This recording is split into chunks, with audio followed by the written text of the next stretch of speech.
Livro Ouse Pedir Mais, capítulo 11. Deixe de lado toda a pretensão. Reforma do coração de dentro para fora. Uma das realidades mais tristes do cristianismo hoje é que há muitos cristãos, mas poucos discípulos. Há muitos cristãos intelectualmente convencidos, mas poucos convertidos. Muitos têm conhecimento sobre Deus, mas a maioria não o conhece por meio da experiência.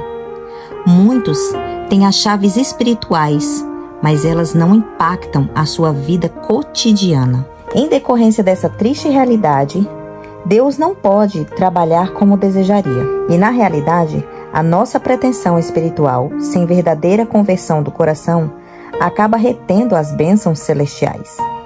Alguns anos atrás, no Congo, havia um popstar extremamente popular. O Senhor tocou o coração desse cantor e ele entregou a vida a Cristo. Ele achava que quando entrasse na igreja, fugiria do mundo. Em vez disso, descobriu que o mundo estava dentro da igreja. Infelizmente, com muita frequência, é isso que encontramos nos dias de hoje. Muitos que se acham cristãos são meros moralistas humanos. Recusaram a dádiva que somente podia habilitá-los para representar a Cristo com representá-lo ao mundo. Os professos seguidores de Cristo não são mais um povo separado e peculiar. A linha de demarcação é impactável. O povo está submergindo ao mundo as suas práticas, costumes e egoísmo. A igreja passou para o mundo, transgredindo a lei, quando o mundo devia passar para a igreja na obediência da mesma. Diariamente, a igreja está convertendo ao mundo. Ellen White, ao se dirigir à igreja no final do século XIX, fez a declaração chocante de que nem mesmo um de 20, cujo nome estava registrado nos livros da igreja, estava preparado para terminar sua história na Terra. Continuou dizendo: caso isso aconteça, muitos se encontrariam sem esperança e sem Deus, assim como qualquer pecador comum. Se esse era o caso de muito pecador naquela época, qual seria a história de hoje? Infelizmente, as coisas não estão melhorando. A religião mais popular da atualidade é a religião da forma. Cristãos demais se contentam com a forma da piedade, sem o poder da piedade verdadeira. 2 Timóteo 3,5. Sua profissão tornou-se nada mais do que a pretensão. Pretendem ou fingem ser algo que não são. Quando eu prego, costumo perguntar às congregações: o que aconteceria se passasse um filme hoje para toda a igreja ver suas atividades pessoais na semana passada?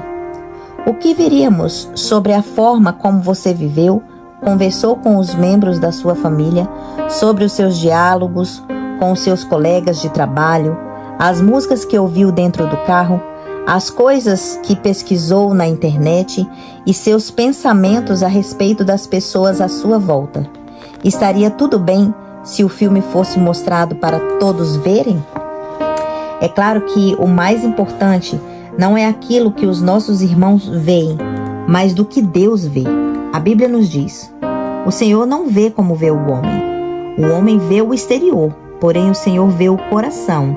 1 Samuel 16:7. Deus se preocupa com o nosso coração. O que se passa em nossa mente? O que gostamos de fazer quando ninguém está nos vendo? Quais são os motivos por trás de nossos pensamentos e as nossas ações? Nós realmente buscamos a Deus ou apenas tentamos manter uma reputação respeitável? Se há algo que o Senhor não aceita, é uma atitude pretensiosa. A pretensão, outra palavra para a hipocrisia, acaba impedindo o derramamento do Espírito Santo e suas bênçãos. Não deve haver pretensão na vida dos que têm mensagens tão sagradas e solenes como as fomos chamados a proclamar. O mundo está observando os adventistas do sétimo dia, porque sabe da sua profissão de fé e da elevada norma que adotam.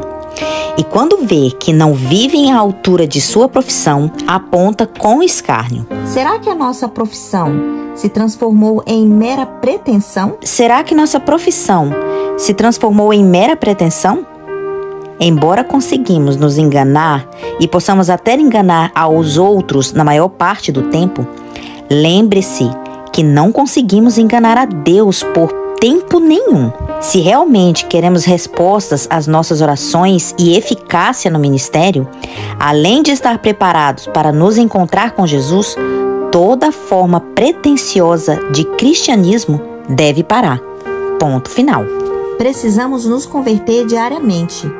Nossas orações devem ser mais fervorosas, serão então mais eficazes. Cada vez mais forte deve ser a nossa confiança de que o Espírito Santo de Deus há de estar conosco, tornando-nos puros santos, tão retos e fragrantes como o cedro do Líbano. Não é fácil morrer todos os dias para o eu, mas se desejarmos entregar o coração e a vontade a Cristo, se consentirmos que Ele faça a obra, Ele fará. Ellen White escreveu: muitos perguntam: como devo fazer a entrega do próprio eu a Deus? Você deseja se entregar a Ele, mas não tem força moral.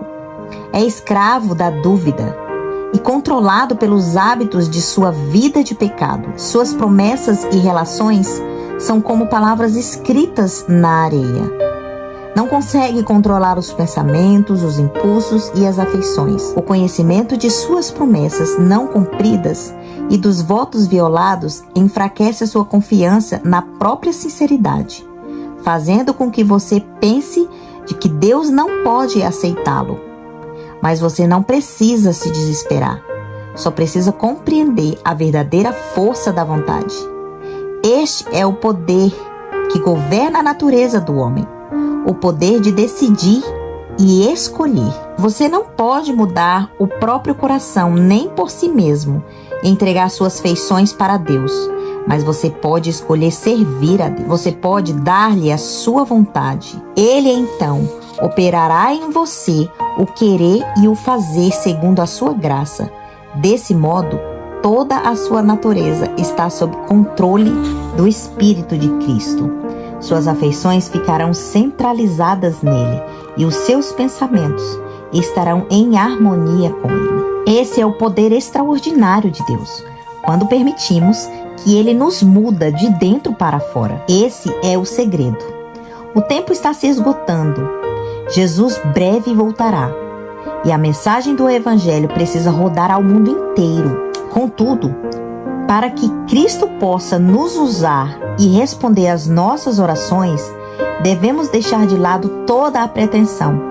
É necessário uma consagração pessoal. Quando somos dele, seu Espírito Santo pode ser derramado. O Senhor não trocou o reservatório do céu depois de derramar seu Espírito Santo sobre os discípulos, mas também podemos receber a plenitude de sua bênção.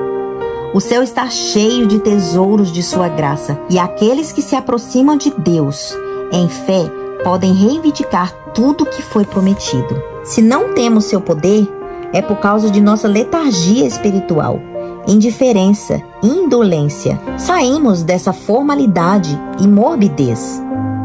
Há uma grande obra a ser realizada neste tempo, e não realizamos nem metade daquilo que o Senhor está disposto a fazer pelo seu povo. O Evangelho ainda tem o mesmo poder que nos tempos apostólicos. As promessas de Deus não mudaram.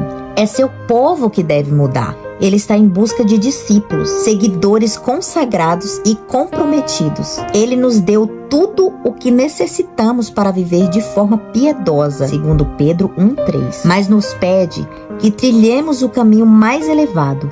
Dessa vez, Ele é quem nos pede mais.